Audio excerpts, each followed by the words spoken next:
Welcome, welcome, guys. We're back for another episode of The Lock-In. I'm joined, as usual, by my good friend, Dara O'Kearney. You'll notice we haven't been on for a little while. There's a good reason for that. Poor Dara has been sick. Dara, I noticed on social media that you decided to put out our private conversations about how much sympathy I was giving you when you were sick. Yeah, well, I mean, that was one of the few things that cheered me up during the during the period, just how little sympathy I was getting from you. Yeah, it was a weird 2 weeks where I basically had just zero energy and felt absolutely terrible. And every time I tried to do something after half an hour, I just had to go off and lie down. So it's like 2 weeks of my life that just never happened, other than I was in excruciating agony for a lot of it and feeling very sorry for myself. But yeah, recovering now, so I'm looking forward to getting back into the swing of things. That's good to hear. Well, this week we are also joined by a friend of the chip race. He is a math teacher turned poker pro turned startup wizard who is on a mission to, I quote, change the way people discover, cook, and shop for food through technology rooted in community. He's the creator of the food app Manna. He is Josh Abady. Josh, welcome to The Lock-In. Thank you very much. Dara, did you have Omicron? Because I had a 2-week span with Omicron. Yeah, no, I wish it was Omicron, because all my friends who had Omicron said it was very, very mild. It was shingles I had, which and much worse. I knew almost nothing about shingles until I got it, and now I know a lot more about it than I like. It's really not fun. Yeah. Awesome. Well, great to be here, guys. Thank you. And what a amazing intro as always, Lappin. I appreciate it. Well, look, before we dive into some poker stories of the past few weeks, because we've been off, how is Manna going? I remember when you were on the show, I want to say about a year ago, you told us all about your segue away from poker into that space. And yeah, keen to get a little catch up. It's really exciting. We launched the official, finally, real version of the app on December 7th. So we're a little bit over 2 months in the App Store, having a lot of early traction. And then in the next couple of weeks, we're going to be releasing, I think, what we've been working toward for the past almost 3 years now, which is instant grocery. Essentially, you can just take any recipe that you see on Manna, doesn't matter where it comes from. You can swap out whatever ingredients you want, click one button, and we'll do all your grocery shopping for you. Right now on Amazon or Whole Foods, and we're working with, finding other partners as well in the future. So you literally just fried rice, I want to make that, boom, and we just get you all the ingredients in the correct quantities and everything. So we think that that's kind of our magic and our secret sauce. So I'm excited to see it go live and have it turn real. Well, I suppose most importantly, how long before you become so rich that you can go back to poker as a whale and kind of redistribute all that newfound wealth to us? Yeah, I mean, my target is 5 years or less. I think every time I set a target for this, that is the plan, by the way. I always kind of has been, as you guys know. My buddy Alex Barnett once, he's a great poker and chess player, once famously said that his dream was to become a successful enough in life that he could go be a whale at 1025 and support young people's careers as they're coming up. So that sounds pretty good to me. I would love to go and play tournaments and just fire every event at the series and try and win a bracelet, even if I don't know the format well and not care about the results at all. That's always the dream, is just have a bracelet and not care if I'm good. So that's what we're working toward. Well, a few weeks ago, there were some heads up duels. I think we previewed them actually in the last show. It's so long ago, I'm struggling to remember. Phil Hellmuth was victorious in his high stakes duel versus Tom Dwan. And Vanessa Kade beat our good pal Alex O'Brien in a very closely fought 2-1 encounter on ACR. They played for 10K in charity, ultimately going Vanessa's way. There's no way, any chance Dara wants to weigh in any more on Hellmuth. I've forced him to do it too many times over the last, 10 shows. So I'm going to toss this one to you, Josh. Did you watch the duel? Do you watch much TV poker or Poker Go shows these days? And do you have any strong Phil Hellmuth opinions? Yes, and yes. Excellent, the perfect guest. Yes, I'll answer the middle question first. I watch a decent amount of poker vlogs. I love Brad Owen. I remember running into him and Nimi just playing 2-5 with them in Vegas, back in, 2017, 2018, whatever it was. And thinking wow, this is really entertaining. They're super nice guys. I really hope their channels pick up. And then it blew up in a way I didn't expect. So I watched a lot of the vlogs and a couple of the other smaller vloggers. I know this is a topic for later, but I love Mr. Greg Goes All In. and everything that he does. I'm sure we'll come back to that, but just wanted to give Craig a shout out. I think poker needs more funny content. In terms of the matches, I watched the ones that I think are interesting. I think Hellmuth is inherently interesting because, you know, I'm from the young people GTO generation of poker, but I don't know if I fully ascribe to its principles necessarily. I think at the end of the day, like, math is math, and good play is good play, and bad play is bad play. And most people who think they're winning players generally aren't. And there's usually like easy ways to prove why not. But then there's people like Hellmuth where the guy just gets so many results that it is hard to kind of talk shit. Like, I watch his heads up play, and I'm like, well, that's just terrible, you know what I mean? And then he just wins. I'm like, well, I don't think I could beat Tom Dwan heads up very reliably. So, you know, maybe he's playing the fourth dimensional chess, and I just don't know what I'm talking about. There is he's like a walking paradox of, you can see him do objectively bad things. I've seen him make like horrendous folds, or it's like he gets min click raised on the river and, you know, has 3 bigs behind in like a 50 big blind pot and just folds. And you're like, well, that's just inexcusably bad, right? There's no situation in the world where that ever makes sense, but somehow he makes it work for himself. So I never know how to feel about Phil, but I do love watching the ride. In terms of him as a person, he's pretty obnoxious, to be honest. I've had limited interactions with him. One time we were kind of like back to back at the World Series on, you know, adjacent tables, and he's just like berating some guy on his table for something that happened 10 years prior. And I'm in the middle of like a super difficult spot. I've been drinking for 3 minutes. So I did what you do, and I like tapped him. I'm like, hey, do you mind being quiet? Like, I'm trying to focus. And he's just like, these kids these days, they have no respect, you know what I mean? Like, lecturing. There's just something deeply ironic about like criticizing me for not having, you know, etiquette, because obviously Phil has like the worst possible tournament etiquette like a human being could have. I think if he wasn't Phil Hellmuth, he would be getting penalties and bans like left and right. So I do think Phil's quite obnoxious. I don't think he's like a bad guy. He seems like he's pretty charitable, and the people who like him seem to love him, but my limited interactions with him have definitely all been pretty negative. Yeah, I can understand that. I have to say, I am watching these duels with keen interest. I have enjoyed them. I suppose when it goes mano a mano, you do get a bit more room for personality on a poker show. And I think generally the lineups have been pretty interesting. And his streak is sort of interesting in and of itself. I have to say, though, part of the interest as well is how it's starting to escalate now. Like, I get the fact that he won 3-0, 3-0 meant that it never got above 400k, and then he was quick to take the money off the table. But because it's gone back and forth now with Dwan having a result in the middle, it now implies that if he is to take the money off the table, he has to win 2 more games, and that would mean that the last of those games was a $1.6 million match, which is actually quite juicy, and I'm pretty sure money that will get him sweating. And then, of course, as well, if Dwan is to win the first one back against him, he's got to stick around for 2 more, and then for him to take the money off the table, that's a 3.2 million third game. So there is potential for this to sort of escalate into really, really significant games, at which point I assume we're going to see some of these billionaire guys take their seats. We're going to see Jason Kuhn, I think, at some point. Having spoken to Jason, I know he's very keen to get in the mix with these guys, probably around the next tier. So yeah, I think this show actually has quite a bit of room for enjoyment. Dara, I spared you the helmet talk, so now you have to talk about the Vanessa Kade Alex O'Brien match. Vanessa won the guests sit and go, I suppose you'd call it. The first game went to her, second went to Alex, and then proving actually how fearlessly Alex does play. She bluffed it all off in the third game to lose. But, you know, I think kudos on sort of spotting a situation where she could rep incredibly strong. Unfortunately, ran into a straight, didn't work. But I think the whole event was actually a really nice celebration of poker. Tell us what you thought. Yeah, I did actually watch this. I mean, I was grinding at the time, so I didn't give it my full attention. But it was certainly a very interesting match. I'm far more interested in those types of matches than, you know, the other ones that we've had recently, where 2 big name players square off against each other. I mean, they both played really well. That was no surprise to me, knowing how well Alex plays in general. Like, she's more than a smart recreational at this point, and she had obviously done a lot of preparation, thinking she was going to be playing Bilzerian at some point.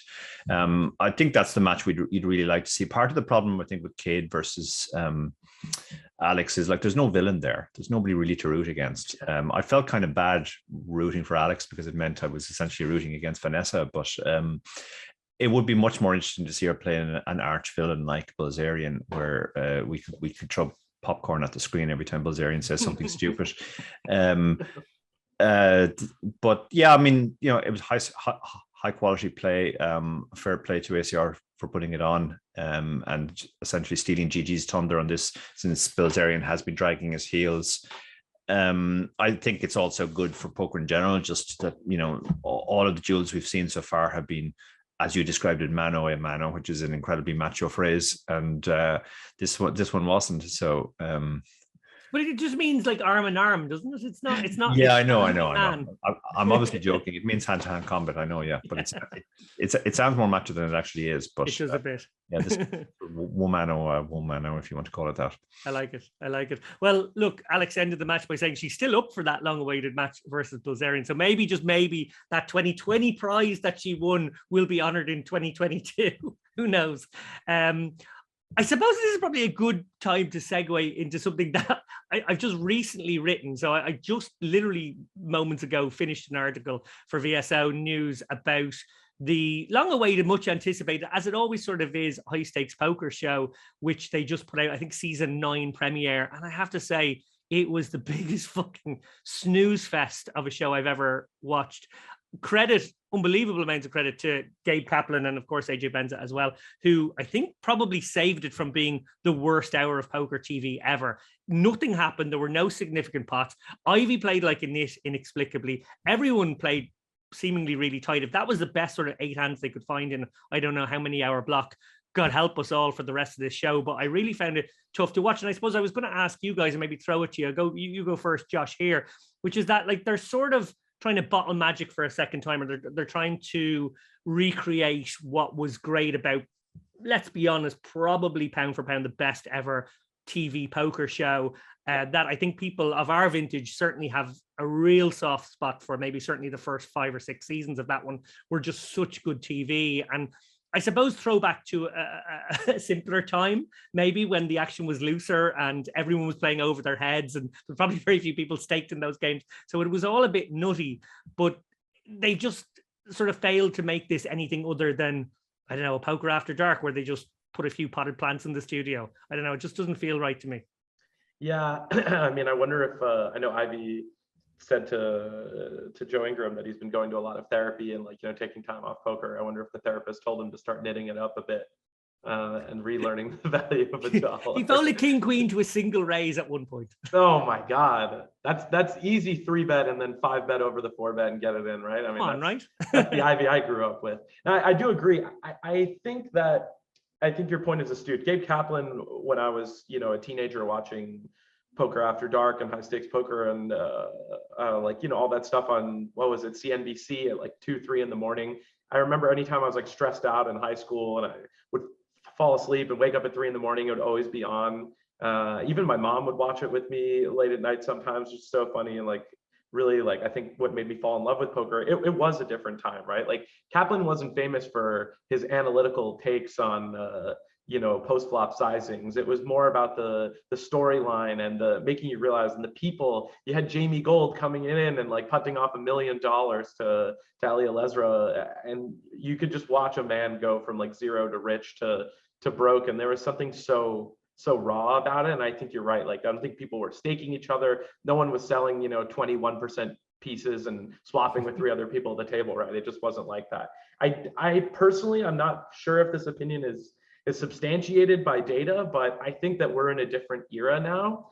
And I think rather than trying to bottle magic and going down the route that every terrible Hollywood sequel has gone down, they need to just lean into it. Like, we're in the esports era of poker, right? And I've watched a lot of my hobbies, from literal esports to chess to now poker, kind of go down this route. It's like live streams and this focus on, you know, not super advanced theory, but some sort of baseline of theory of this is why the players do X, Y, and Z. That's kind of what dominates poker content now. And you do see a lot of these streams like the Lodge and et cetera getting pretty decent viewership.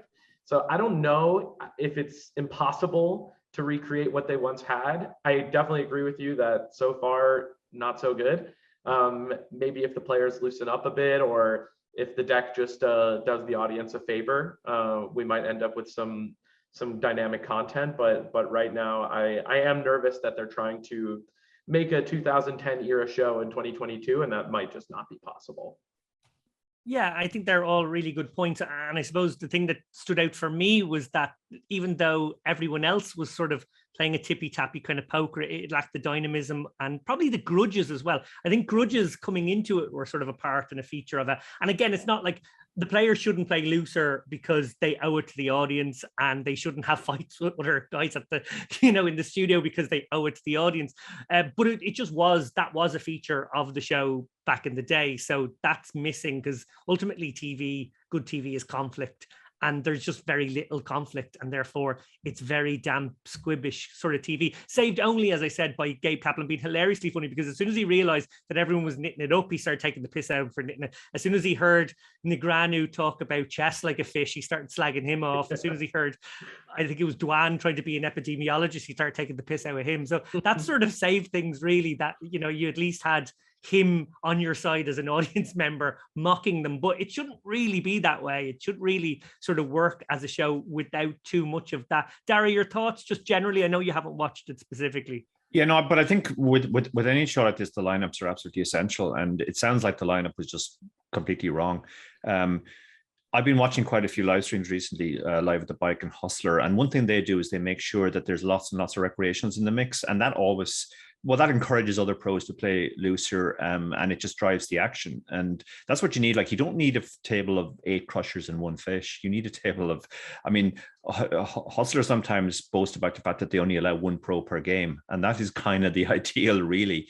If you want to watch someone who's playing very well, then you have your pro to watch, but you have the other, you have the recreational players who are happy to splash around and play, and they also tend to be just more interesting in terms of their table talk and their table demeanor, etc., etc. So I think they're going to have to think about the type of people that they're putting in, and get away from just the idea of like, well, let's put a bunch of crushers in and we'll see some interesting poker, because you won't. I mean, they're all very heavily incentivized to knit it up when that's the case. Nobody wants to step too far outside the GTO world and open themselves up to exploitation or ridicule as well. I totally agree with that, but the only thing I would say is it was like they did choose a very nostalgic lineup with a couple of exceptions. And if anything, this made the case very clear to me, something we talk about a lot, Dara, which is that putting in these old school guys who are the characters is actually not true, because like Antonius barely says a word, Ivy barely says a word, Dwan doesn't talk much. Yeah. Okay, they got Negranu in the mix maybe as a chatty person, but like Doyle doesn't talk much. So actually some of the more excitable characters are not there. So even though this is an old school lineup, which people always talk about wanting these great legends of the game, actually when they're all just there together, there's not much to talk about, and it's not particularly interesting. I mean, it's fine to have a couple of those. It's all a question of getting a mix, but it sounds like they just got the mix completely wrong on this. I know in subsequent episodes we're going to have Jennifer Tilly and I think maybe Phil Lack as well, and you're pretty much guaranteed that there'll be some entertaining table talk and also play when you have those people at the table. It just does seem like an odd lineup where they put all of the really, really taciturn old timers together with some taciturn new kids as well. It's a lineup of all introverts. What could possibly go wrong? I think that was what's weird is, I do remember finding Antonius and Ivy and all these people really entertaining on TV when I watched the old show. But if you think about it, from an objective kind of, I'm a producer standpoint, those people are all massively introverted and quiet. I mean, Ivy barely talks. Antonius has the classic, well put together Northern European, very classy and very intimidating presence at the table. You can tell he's really focused, which is great if you want to dominate your profession, but not super great for TV unless you have the foil. You had the Jamie Golds, the Sammy Farhas back in the day that were taking the piss out of them, and it was the dynamic that made them entertaining. But I mean, if you play at a table with Phil Ivey, that's not an entertaining person to have at your table. Sure. So he does sometimes throw people money to bag up his chips, if he can't be damned to do it himself. A couple of my friends have been on the receiving end of that. He just like throws them a black chip and he's like, "Hey, just back out my chips for me." Nice. Well, what I will say is I never thought I would admit this, but at the very end of the episode, they teased the arrival of Jean-Robert Bellon at the end. And I never thought I would actually be happy to see Jean-Robert Bellon arrive to a game for the sake of just loosening things up and making it a bit more entertaining. I thought, oh, wow, okay, well, I guess that's a selling point now. Yeah, I guess just him arriving in late or whatever he arrives in is just going to be enough maybe to make this a bit more interesting. Anyway, moving on, and I suppose it's sticking with a Poker Go topic in a way. Gpi Awards were last Friday. They were televised live on Poker Go. There were, I think, 21, 22, maybe even more prizes given out during the ceremony that was hosted by Jeff Platt and Drea Renee, which, to be fair, mostly banged along. I think that it was maybe a slightly slow start, but then it really did kick along. Sometimes these things do drag out. So credit to the production and most of the speech makers for helping it to zip along. I wrote a piece, a trilogy of articles, which I definitely didn't do as a trilogy the week before, so I could take that week off. And Dara, I know you shared your predictions as well. I did mine in my article. You just shared them with me. And I think we're very lucky that there wasn't a betting market on this, because we'd have absolutely lost our shirts. I guess 3 out of 21 right. And I think you got 5 out of 21. Wow. Yeah, absolutely. Yeah, I was I was very shocked by some of the winners on the night. But I mean, we are outside that sort of Vegas bubble, and we don't really know who was polled. Some of the people who didn't win really stunned me, I have to say. But again, that's just my perspective. But yeah, if had there been a betting market on it, we would have absolutely lost our shirts. To be honest, I wasn't paying massively close attention to it. I know people love awards, and they also pretend not to be that interested in awards, but I'm genuinely not really that interested in awards, and therefore, I think that probably added to my surprise.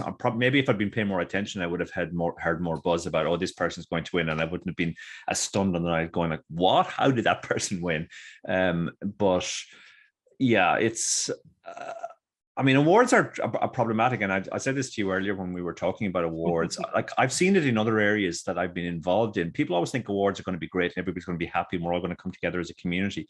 Absolutely not. Bullshit. There's always far more unhappy losers than there are happy winners, and then people, it's always a recipe for creating incredible amounts of animosity between people who really shouldn't be arguing. It's over nonsense. It's over who won a popularity contest, but yet it does really deeply affect people. And I think I have seen in other communities, it tends to do more harm long term than good. A lot of grudges get born out of this stuff. A lot of the winners turn into insufferable, smug, arrogant bastards. Definitely, I'm not talking about you, David, a couple of years ago, obviously, but other people, and become even more unpopular than they were before. And then other people just they feel genuinely slighted and disappointed and overlooked. And yeah, it's I'm kind of glad award season's over. Yeah, just in time for the Oscar wagers now, which I'm going to be making next week. Look, I don't want to go through, I totally agree with you, Dara. I don't want to go through all of them because there is way too many awards. But I do want to pick out a couple of nice ones, which is that we were delighted to see Christian Zetzsche get the recognition he deserves. Yes, absolutely. Yeah, exactly. For his tournament coverage, he's just a phenomenal guy. And yeah, that was just a really nice one. I actually spoke to Christian, who woke up to the news on Saturday morning. He didn't bother staying awake for it, smart man. And he was pleasantly surprised. I don't know why he was surprised. I figured he was a shoo-in, but then I suppose my predictions were so bad, then that was probably a jinx that I'd actually picked him. He was one of the ones I got right. Dara, I know you were obviously happy about that one too. And also maybe Kevmath, who sort of got a special prize because I guess he's joined GPI, so therefore will be ineligible going forward. And those guys wanted to sort of recognize all of his contributions for years and years and years, obviously, to poker in general and in lots of different roles in poker. And I thought you might maybe speak to that a little bit too. Yeah, I was absolutely thrilled to see Kevmath win, and Christian too, obviously. And they were probably at different ends of the spectrum. Christian couldn't be bothered staying up, and Kevmath probably gave the most emotional speech of the night, and it was genuinely nice to see how much it meant to him. Like, we should just give Kevmath an award every year, basically, because he's just such an amazing service to the community. For me, that's the type of person who should win an award. In terms of their contribution, it's not about being incredibly snarky on social media and having people like your tweet because it's really funny or that stuff. Just in terms of the service he actually does, he provides to people. Sorry, bang bang, Jamie Kerstetter right there. Yeah, I was just about to say, I was pretty happy for Jamie. Yeah, I mean, I was happy for Jamie too, but to be honest, I really wonder about awards like that. Like, what exactly are we celebrating? Best algorithm optimization of the year. Yeah. Whereas, like, I can understand something like, and I mean, the fact that they had to kind of make up an award to give to him as well was a little bit. I think maybe we've lost sight of what actually adds value to the poker community. You know, I'm not convinced we needed an award on best trophy.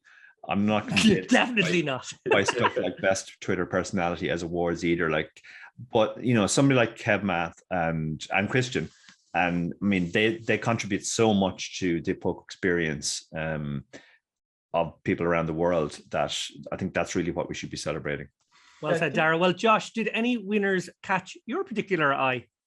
Yeah, I mean, ironically, or maybe not ironically, this largely the same ones as you guys. I think for people who are outside of the community, have never, made it their job for a period of time, it can be really hard to understand just how much someone like Hellmuth or Christian like contribute, because obviously they're not, front-facing people. They're inside the industry. But I mean, Christian is just amazing at his job. Like, it's actually crazy how good that guy is at his job. And I think poker reporters don't get a lot of credit. That job is really grueling and long, and you have to stand up all day, and you can't like turn your brain off. You have to always be hunting for interesting hands. And it also requires like relationship building, like it requires someone like Christian to look for someone like me that's maybe not the most famous pro there, but might be playing an interesting hand that is worth reporting on, and to just hop around the room and look for not just me but 1,000 people like that, and keep them all in his mind, and live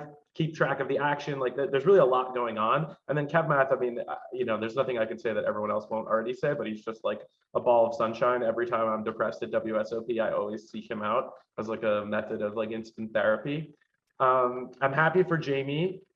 I can't remember, someone won an award and gave a speech where they ribbed Ryan Lang, my wonderful friend and coach, who I heard said something about me when he was on the chip race with you guys. I'm still waiting to listen to that, but I'm saving that for the end. Okay, good. Okay, yeah. I saw that speech, and I gave Ryan a quick text to make fun of him. One thing that surprised me: final table performance of the year. How did that not go to Karai Aldemir? Yeah. The guy just completely steamrolled the main event final table. Like, I watched the whole main event.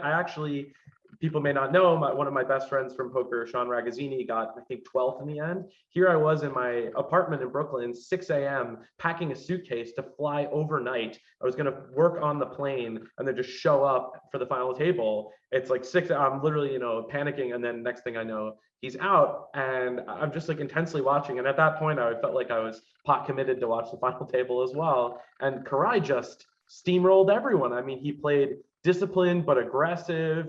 Really just had that, there's no shot I don't win this kind of aura around him the entire time. So that really surprised me. Ali winning every... But before you move on, though, what I will say in defense of picking Adam Friedman, who actually I think was one of the only other ones that I picked correctly, was I completely agree. I think when you look at the bounds of the award, Karai deserved it the most. But I think it's always the case with these things that people sort of bring in external factors, whether that's like, oh, he's due, or he's done loads in other areas, or whatever it might be. And I think Friedman's back to back in that 10K mixed game event was sort of like, it was a recognition of triple winning that event, triple winning that final table, which again is a bit fuzzy when you consider what just the parameters of the award are, but I can kind of get it at least.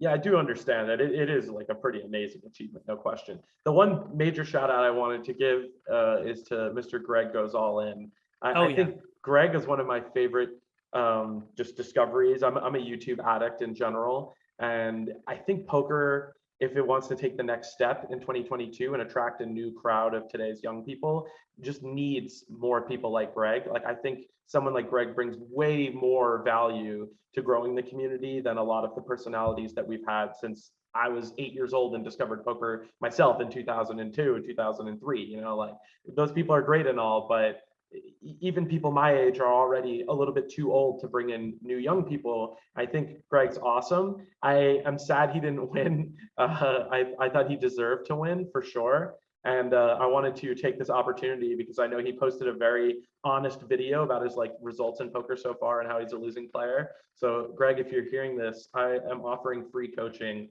I'm not, I don't have 10 bracelets, but I have a solid career under my belt and also 10 years of coaching experience. So this is a serious offer. If you want some free coaching, you can turn it into content, farm it out, whatever. I think you're the upcoming hero to the community. So let me know. That's a lovely thing to say, and I hope he takes you up on that. I actually thought you were going to go with a different tweet of his. Dara, do you remember what he said after he didn't win? Yeah, I do remember he said, well, at least Jonathan Little didn't win. He has really committed to this bit. Before when he was campaigning, he was saying, for God's sake, I have to win this. I can't possibly lose to Jonathan Little. And afterwards he was sort of saying, well, at least we got the consolation prize if Jonathan Little didn't win either. Yeah, we are hoping to get him on the show, and I'm definitely interested to hear why he's picking on Jonathan in this way. Not that there's anything wrong with it, obviously, but it's very entertaining bit. I mean, Greg for me has been the highlight of the pandemic in terms of the poker. Just his emergence. It's a real breath of fresh air. Also, just Josh referred to it. His brutal honesty about the fact that he used to lose a losing player. We operate in a world where people pretend to be much better than they actually are, and he's refreshingly honest on that front. He's absolutely hilarious as well, and I think that is an area which is kind of untapped. Obviously, we've had people doing humor before in poker, but at least in my opinion, not as good as Greg. Greg is genuinely funny. He's not just poker funny. And we have talked on the show too about how YouTube, there's probably been an overemphasis on Twitch and not enough on YouTube from the poker sites in terms of trying to grow poker. People like Brad Owen, Brad was the highlight of the night for me on the awards. He was just very, very funny on the night as well, and he has a very good, very sly, dry sense of humor, which I think explains the success of his vlog. And that's, if we are going to grow poker, we need to pull people in through different avenues. Some people will come in through humor. Some will come in through the chance to win big money. Some will come in through the strategy. I mean, one thing which always bugs me is the awards seem to just act like strategy doesn't exist. I don't think there was a single strategy award or nominee. All the best content in the different categories were all to do with non-strategy. And there are guys out there on YouTube, like, for example, the guy behind Finding Equilibrium, who does incredible content, incredible free content for strategy, and gets a lot of views. And yet you never hear about these people from the mainstream or from the poker press. It's almost like they don't exist. And when the poker awards come around, you don't hear from them either. That's really well said, Dara. I completely agree with you on the strategy point, and I also completely agree with you on Greg. I think probably the difference is that he's a trained actor, and I think you can kind of tell because he just really rarely flubs a line or doesn't get the beat right when he's delivering something. And it reminds me, actually, we did an interview years ago, I want to say like 4 or 5 years ago, with Andrew Nemi in Las Vegas, in a suite in Las Vegas, while we were over there for the Unibet Open that was over there. And I remember in that interview, we sort of said, predict the future of vlogging and sort of say what you think should happen. And actually, give him a lot of credit here. 4 or 5 years ago, he said, well, the big thing is people are getting sick of hand histories. There's probably room for a couple of other people who are very good at hand histories. And then sure, Brad Owen came along as well, but also brings the humor. And I think that was his main point, was that he said, we're dying for someone who just takes a really funny view at these things. And I agree with both of you. I think Greg has sort of proven that this is the way to go. And I think he will probably, be the first of many proper well-trained comics who maybe move into poker and find a space in the YouTube space. Doug had a funny tweet actually about the awards. Just in conclusion, he said, pretty unhappy to have won a World Poker Award, 120 million poker views on my YouTube channel and didn't even qualify most years. Fold the second nuts to one of the dumbest flop jams in the history of poker, and I win an award. Obviously, a reference there to his second nuts fold against Phil Hellmuth, and I think actually it was high stakes poker last year. I guess it was a fan vote, so they couldn't rig it. Was his final line? That's not my words, that's his. I suppose Doug probably is unbelievably deserving for his YouTube channel and everything that it created over the years. Obviously, he's moved into the podcast space now.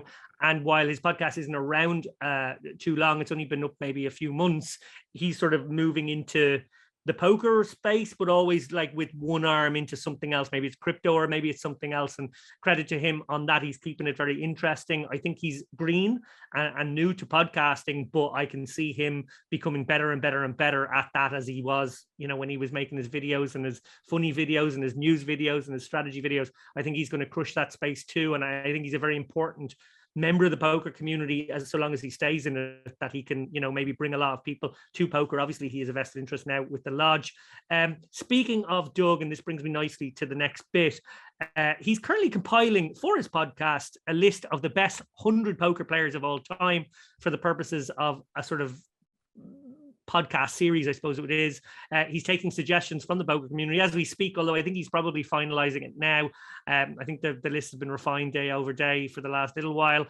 And I noticed it was about 2/3 US players, which I suppose is maybe reflective. Maybe that's actually close to what it should be. But it's an impossible task, I suppose, doing this for a lot of reasons. One, you have to sort of factor in live versus online. There's different eras to factor in. You've got tournaments and cash games. You've got players of Hold'em versus players of all the games. You've got maybe people's ability to multi-table. That's probably somewhat valid. And then you have, of course, people who are very good at hustling their way into the most lucrative games versus maybe the guys who will take on all comers and crush them. There'll be tons of disagreement on this, but I suppose the point is to generate conversation, and that's what we're doing here. Josh, what criteria do you think matters the most when looking at a top 100 or top 20 list like this? Yeah, it's interesting. I had a similar discussion recently. For many years, I've played Super Smash Brothers tournaments, and they recently did the same thing, like top 100 players of all time. And they had the same discussion of like, well, do you pick the guy who was the best in 2007, but obviously by today's standards is terrible, or at least not that great, but was just crushing everyone at the time? I think it's tough. For me, I hope that Doug picks people who are, I guess maybe the closest word is classy, people who represent, if you're going to be iconicized as an all-time great, I hope that you have a positive reputation. No offense to Jamie Gold specifically. I don't mean to single him out. It's just an example that comes to mind. Like, that guy won the biggest main event ever. So there is something to be said for that. But I think that that's like the worst possible choice for the list, if that makes sense. Whereas I think, in my extreme bias, someone like Nick Petrangelo, who for me is the greatest player and taught me so much, both directly and indirectly. Like, that's someone who I think will get underrated, or I think the person I hope makes top 5 even is Eric Seidel.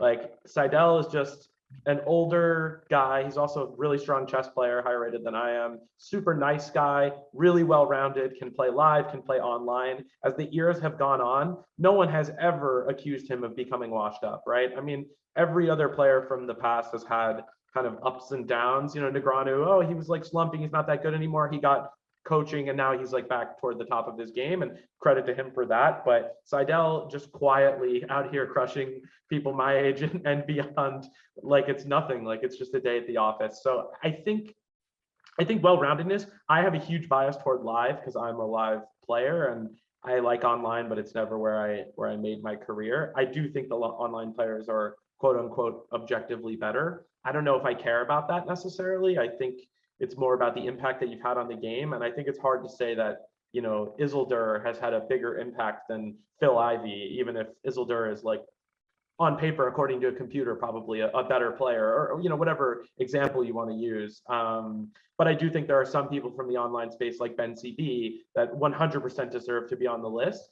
because not only is he crushing, but he's also an educator and built a brand and kind of exposed his thought process in a very human way to people. So it's a mixed bag. As you said, it's an impossible task, but I think there's some people like Eric Seidel that I just really hope don't get kind of slept on in the process.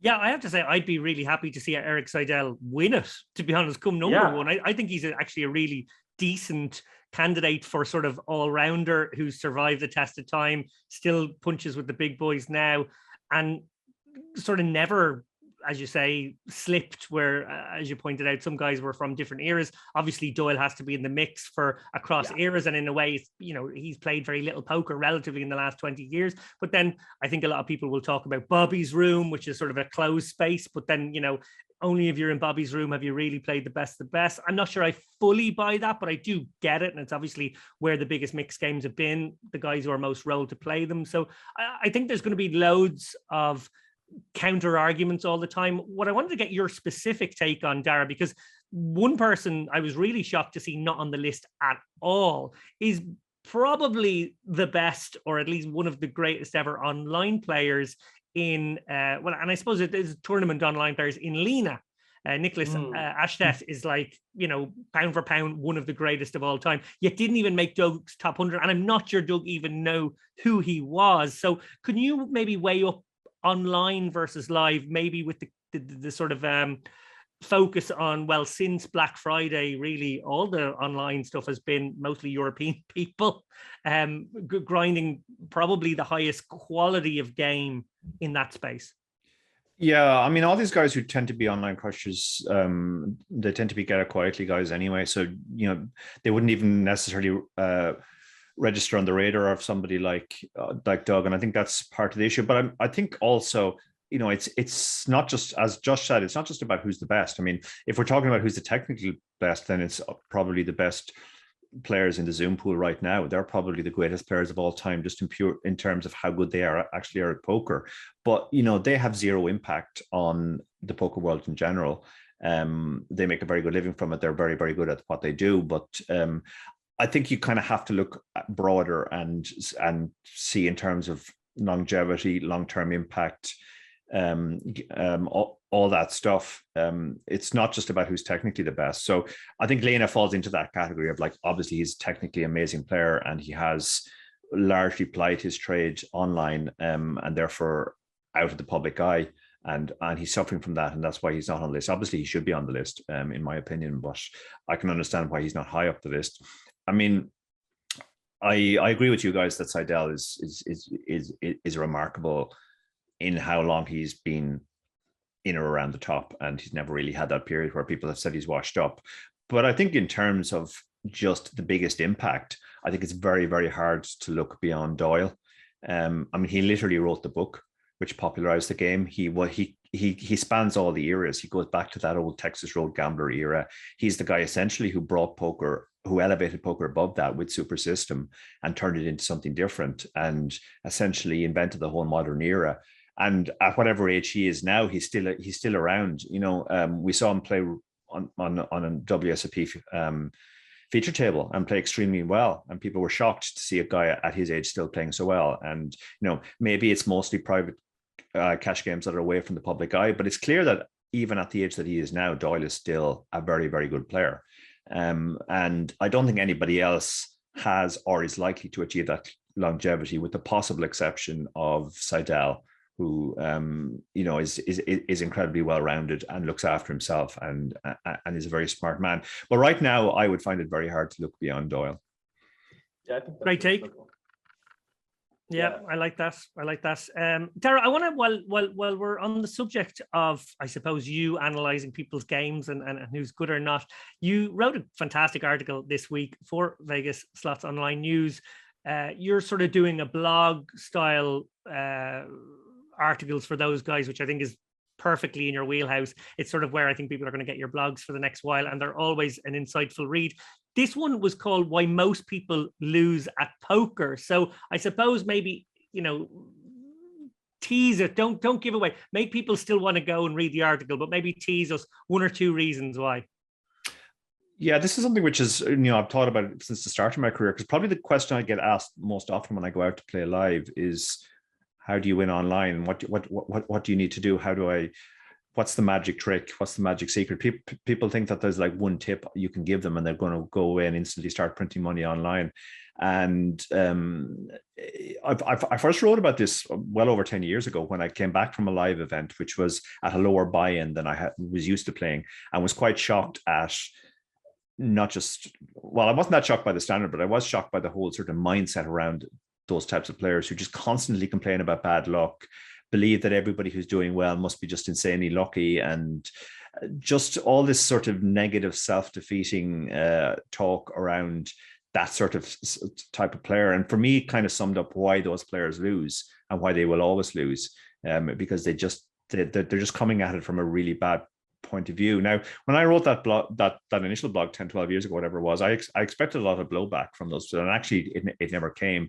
But the one thing that people said was, well, if it's true that the only way to get good at poker is to study it hard, then that's not for me. That's not the game I signed up to. I signed up to a game where I could make a lot of money very easily without having to work hard for it, and that's a reasonable perspective. And but I think move it on now to nowadays, I think everybody kind of just accepts that's true. There is no shortcut anymore, and we now live in an era where there's actually far more content than anybody could ever consume, and it really becomes a matter of you have to pick and choose the content that you're going to learn. Essentially, poker has changed over the course of our careers from there being a paucity of information and being very, very hard to get your hands on good information and having to network to get it, to there being so much information out there. Now it's a question of like, well, I don't have enough time to get through all this. So what's the most important stuff that I should work? Essentially, it's moved from sort of being a freewheeling entrepreneurial style of being a good networker to get the information to being a college nerd now, where you're studying a 4-year degree course, and at the end of it, you'll be a very, very good poker player. Yeah, great point. Josh, turning to you, I'm just interested to know what you think is maybe one or two reasons why you think people you've played over the years lose at poker. Yeah, I think for me, it comes down, especially for live poker, to ego and attitude. And I've taught a lot of people to become profitable 1-2, 1-3, even 2-5 players. If you're the guy that wants to learn to beat 10Ks consistently, you probably want someone better than me as your coach. That's probably who's my coach, but I really do feel like I specialize in getting people from being objectively minus EV to objectively plus EV. And the truth is that poker, to become a winning live 1-2 player from a theoretical perspective, is not difficult. If you think that that's difficult, then probably poker's not for you. Maybe you're not a gamer. Everyone's mind works differently. It doesn't mean you're not smart or whatever. It just maybe it doesn't add up. But if you have a kind of business mind or a mathematical mind in some capacity and you find an interest in poker, I think with a month or two of dedicated work with the information that's out there, you should be able to become a profitable player. I think I was profitable in maybe my second month, and it was because I had really great instruction from friends of mine who were in the esports scene or chess or who had been in poker for several years. And you just have to start where you're at. And I think this is always the advice I give my chess students as well, is if you're a beginner, you can't convince yourself that you're not a beginner. You're going to lose, right? And you're just going to lose money and you're going to be like, oh, I'm just unlucky. You have to start playing super, super tight ranges. I think for my first 3 months in poker, I played 10s plus, ace, queen plus from every position. Button, like it literally didn't matter. And because that's what my friends told me to do. And I just blindly accepted that. I understood that that was boring and that it was really tight. And they were like, this will be good for you. One, you won't get spots you're really uncomfortable with and don't know how to play, which is where you punt off the vast majority of your EV. And two, it'll teach you the discipline of sitting there and folding for an hour and a half, which, newsflash, is going to happen to you thousands of times if you want to make a career out of poker, right? I've gone whole tournament days. I'm sure Darren knows this feeling extremely well from playing satellites. Like sometimes you just have to sit and fold for hours. And while that's not difficult, it does require emotional discipline. And if you don't have that, then your chances of becoming a winning poker player, even if you have the capacity to be brilliant theoretically, I think are close to zero. But if you can just sit there and fold and just say, hey, I'm a beginner, I'm just going to take easy spots I'm familiar with, and I'm going to get these recreational 1-2 players to just give me their whole stack with top pair, because they always will, you'll turn a profit, and then you can slowly kind of expand into your comfort zone, and it becomes like a rubber band effect. Like, you always get too aggressive as you try new things, and then you have to rein it in a little bit. And I think it's like being comfortable with the process and just always being honest with where you're at. For me, one thing that really helped having a chess background is I asked my friends, like, what is my poker elo rating? I was like, if I had a rating in poker, where am I? Am I a 900? Am I 1,000? You know, and over the years, and I would just have them guess. There's no way to really know, but if you kind of average a bunch of people who are loosely familiar with the elo system, they're like, I think you're like at 1,100. You can start to track your own progress. And then eventually they're like, oh yeah, I think you're 1,500, 1,600. You're like, oh, I'm really, you know, and suddenly I have some confidence in my own abilities. And from there, it kind of goes gradually. Fantastic points, Josh. I think that's brilliant, really valuable for people out there. Yeah, really well said. Turning now to some upcoming live poker. We sort of didn't have any live for years. Then we had a few live experiences, maybe latter summer last year into the fall. Darren and I obviously went to the World Series, but we've been locked up since then. And now it just feels like, while at one level, I was saying this to you earlier today, Darren, I'm really, really looking forward to, and I've got this pent up excitement about playing live poker, but because there's so much of it coming up, I've also got this feeling of dread that I'm going to hate live poker in about 10 weeks time. Upcoming is EPT Prague, of course, which we're going to go to. The PAPC, that's the Patrick Antonius thing, is in Tallinn in April. Then there's the Irish Open in mid-April. Then there's the Malta Poker Festival in late April. Then there's the Dublin Poker Festival the very next week in early May. And then, of course, we might get a month off before the World Series in June, July. So, Dara, I'm interested to know, what are you looking forward to and what are you dreading? Yeah, similar to you. I mean, I have sort of instinctive, I want to get out of the house and play live poker, but I know from previous things that doesn't last very long. And a couple of weeks in, I'm definitely going to be not as happy about playing live poker. I mean, there's a couple of things in Ireland even before Prague. Before Prague, I'm going down to the Irish Poker Tour Grand Final in Limerick, and before the Irish Open, there's also the Mammoth. So it seems like everything is coming back together all at once in Ireland. Now that the restrictions have been lifted, stuff that that should have happened earlier or would happen at a different time of year, they're having it now while they can.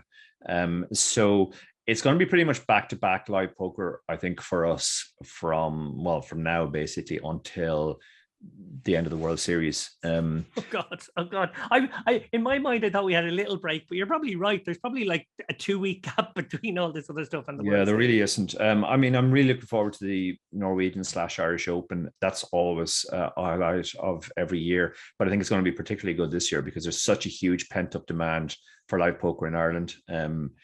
I saw it at the weekend. I played a small Irish Poker Tour event, and people are just absolutely gagging for live poker now, and more social than ever. And the Irish are not antisocial by nature at all. And you put a few drunken Norwegians into the mix as well. I think that month will be incredible. And obviously, I always look forward to the WSOP too. I simultaneously look forward to it and dread it, but I'm definitely not going to go for the full series this year. I just don't think I could do that anymore. I'll probably time my arrival to get there in time for the seniors and stay till the end. But yeah, I guess they're the two that I'm probably most looking forward to. One, the Irish Open/Norwegians, just as an incredible social occasion, and two, WSOP is our Olympics basically. It's where we go and dream of winning a bracelet every year.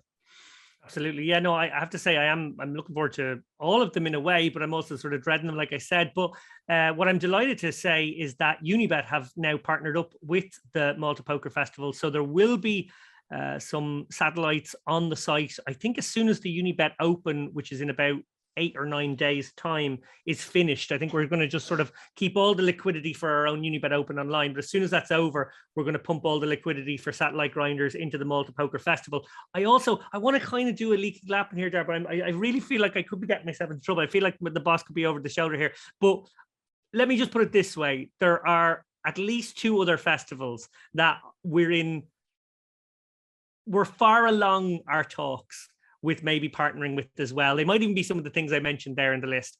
And if we do that, then I think Unibet could be an incredible place to be for about 3 or 4 weeks, maybe even 5 weeks, to just satellite into all these live spots. So if you're hungry, if you're sitting at home, you're pent up and you want to get out of the house, then I think we might be providing a recipe for that. We might be able to get people to 3 different places on the map in Europe over the next maybe 2 months, which could be fantastic. Josh, hearing all about this, hearing all about these fantastic, lovely places, cultural places where we can go and play some poker and then have nice meals and all this, reunion of sorts for the poker community. Are you getting the poker itch? Are you getting the live poker itch specifically?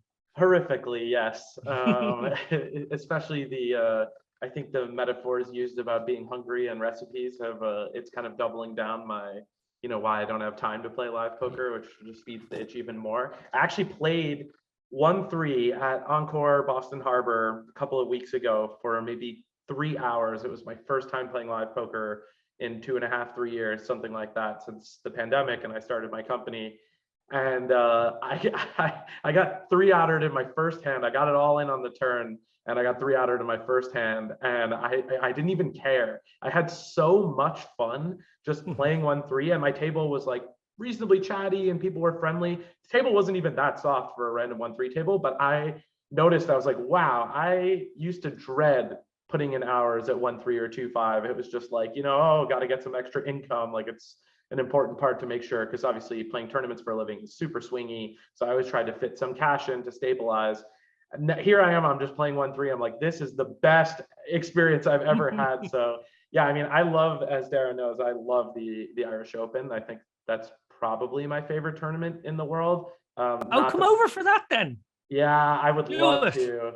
If I can find the time, I'd love to. I'm planning on trying to go to WSOP and work remotely for a week or 2. I always saw those startup guys at the table, like answering emails and like folding their cards. And I was like, oh, why would you do that to yourself? And now I'm in the opposite position. I'm like, that's a great idea. I can multitask. So yeah, having the live poker bug, super horribly, planning on playing at least a few tournaments this year and at least some portion of WSOP. I theoretically sold a package last year. I didn't collect any of the money, but I got the list of everyone committed, and it sold out way faster than I was expecting, which was really encouraging that people haven't forgotten about me entirely. And then I ended up having to tell everyone I couldn't go. So I kind of feel like I owe it those people to come back this year, open up the spot to them first, and go win a bracelet and make everyone happy. I can't die without a bracelet. I've made that commitment to myself, and that's it's gonna happen. So I got to put in my efforts every year. Great stuff. Well, Josh, I did say a little earlier on when you mentioned, Ryan, that we would give you a right to reply, but I'm going to maybe change it slightly. What I'm going to say to you is we interviewed your good friend and old coach, Ryan Lang, last week for the podcast. However, that episode is not out yet. You get to, jump in front of him in the queue, actually, in terms of release. So instead of telling you what he said about you, I'm not going to disclose that. And I'm actually going to give you the option to strike first. It could be a preemptive strike against him if you would wish. So what say you, sir? Ooh, that's spicy. Yeah, that makes sense. I didn't realize that I would get the first strike opportunity. Well, I mean, let's just start with the 5,000-pound elephant in the room. Like, what a god-awful fold. Like, what is he doing? It's one big blind more, man. Like, I was talking to him about it. It's one big blind. It's limit hold'em. Like, Jungleman at second pair and was sticking his last big blind in for value. You know what I mean? That's how limit hold'em works. Like, second pair is quite a strong hand. I don't know anything about limit hold'em except for things I gleaned indirectly from like Chase Bianchi in Maryland, who was like a limit crusher. And I knew instantaneously that was a terrible play. I will say, on the opposite end of things, Ryan handled it just completely like a champion. And this is really just a credit to his one-of-a-kind personality in general. Is like, he doesn't really care what people think of him, and he kind of plays like a psychopath in general. I think a lot of people, when I was like, oh, that's my coach, like, he's super good, they're like, that guy's crazy. He opened 10 deuce suited under the gun against me. Like, he's horrible. I'm like, okay, yeah, play him heads up and then, like, talk shit and then see what happens. And time and time again, I knew so many people like, you're learning from that guy. I'm like, well, it's not like he's advocating that I should do these things. You know what I mean? Like in our coaching sessions, he teaches me normal theoretical poker and some neat tricks. He just is a psychopath. I play normally. But it works for him. He knows how to navigate these one of a kind scenarios. And I think it's like a similar approach that I often took to chess when I was young, is like, if you play an offbeat style, as long as you know it 1,000 times better than the other person, it's actually amazing the amount of edge that you can generate if the other person's just super uncomfortable in every spot you put them in and you have them all memorized. It's like, even if they're theoretically minus EV spots, you can do some crazy things. So, I'll leave it off with Ryan. What a terrible fold. You deserve to win that tournament. However, what an insane year. The guy just won fucking everything. Every day I just like wake up to Instagram or text or whatever. It's just like, congrats to Ryan Lang, like winning another tournament. I'm just like, Jesus. So, kudos to him. He's a great player and a great guy. A so-so coach. But I gotta say, Josh, you've actually ended up being really, really nice to him. But what I will tell you now is he was really nice about you as well. I was really hoping you were going to be mean, and then at the end, my punchline was going to be, well, he was actually very nice about you, and he said only nice things. He did. But I think you've done a great job there at almost publicizing what will be the next episode that people will see chronologically in terms of how they'll go out. Ryan is the headline interview on our next episode of the podcast, and Dara, I think you'll agree he was a fantastic guest. Yeah, he was a fantastic guest. Yeah, and I didn't realize he knew he knew Josh before, but he did bring Josh up with unprompted. So Josh obviously had a big impact on him and a fun place in his heart. And actually, after the interview was over, we talked a bit about Josh and my experience of running into Josh down at the Aussie Millions as well. And Ryan was laughing along, saying, "Yeah, that sounds exactly like Josh." That's the off the record stuff that we didn't leave in the interview, that when he was mean about you, actually. Oh yeah, I'm sure. Listen, Ryan's a huge fish at chess. I'll just leave it off with that if I have to say something negative. And he always asks me for advice and then completely ignores everything I tell him. I'm like, play longer time controls, learn to really like think about your moves. He's like, yeah, I'm playing 1 minute now. I'm like, okay, I guess I'll just go fuck myself, Well, he did tell us a little bit, a sneak preview. He talks about his tilt on the golf course. He said he gets his tilt out on the golf course and so that he doesn't tilt on the tables, which is maybe a good way to do it as a professional poker player. Before we go, I want to tell you about the Unibet Online series out there. It's in full swing at the moment. The chip race had a very special curtain raiser tournament for this last Friday. It will still be last Friday when this goes out, which actually smashed its pretty optimistic guarantee. So that was great to see. We were told, put a guarantee on it you don't think we can hit, guys. And we decided 10K would be optimistic on a Friday afternoon. And we ended up getting 11.5K, I think it was. So that was great. Next week, the US will culminate, as it so often does these days, with the Unibet Open Online, a super, super, super soft €1,100 tourney. So well worth hopping into if you want to take a shot out there, guys. Dara, anything to say about the Unibet Open Online? We might be winding them down or obviously getting back into the live swing of things. So maybe we won't have them quite as often anymore. Will you miss them? Yeah, I definitely will miss them, but I am looking forward to seeing the Unibet Open back live. It's an amazing tour. It was our sort of first introduction to Unibet, and it sort of cemented in our minds that Unibet were our type of people. I think when As I Poker comes back, I think that's probably an area where Unibet has really excelled and differentiated themselves from other sites. So while I'll be sad that I can't just play from the comfort of my own home, I do think it's for the greater good that it's coming back as a live festival.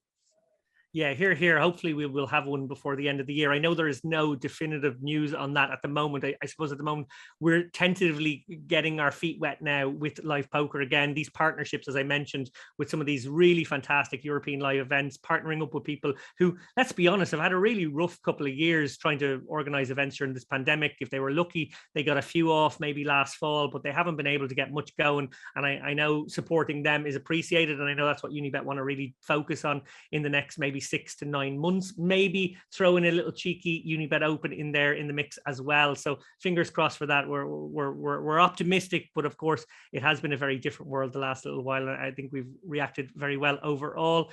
Part and parcel of that was, of course, the introduction of this €1,100 Unibet Open online. And yeah, very much looking forward to that one in just a week's time. It remains for me to thank our special guest this week, Josh Abady. Thank you. It was great to be with you guys as always. Always happy to come on the show. If you ever need, a filler guest or someone to replace anybody, you know where I am, you know how to find me, and great chatting with you guys. And for all the people listening, if you want to make your grocery shopping a little bit easier and just find a recipe and click it, give Manna Cooking a download on the App Store. I was about to mention them again, but he had no confidence in my hosting. He thought he mightn't give me a second plug. I better do it myself just in case. It's my job, I have to be ready. I got to take whatever opportunities I got. Great stuff. Well, Dara, thank you very much for your contributions as always. And I will see you in Prague, as I might actually see all of you in Prague, because maybe, just maybe, the next lock-in will be from Prague. Yeah, we did a couple of lock-ins from Vegas, and people seem to like them. So maybe we'll do one from Prague as well. Great stuff. Okay, thanks a million, guys. That'll be it for this week. Bop, bop.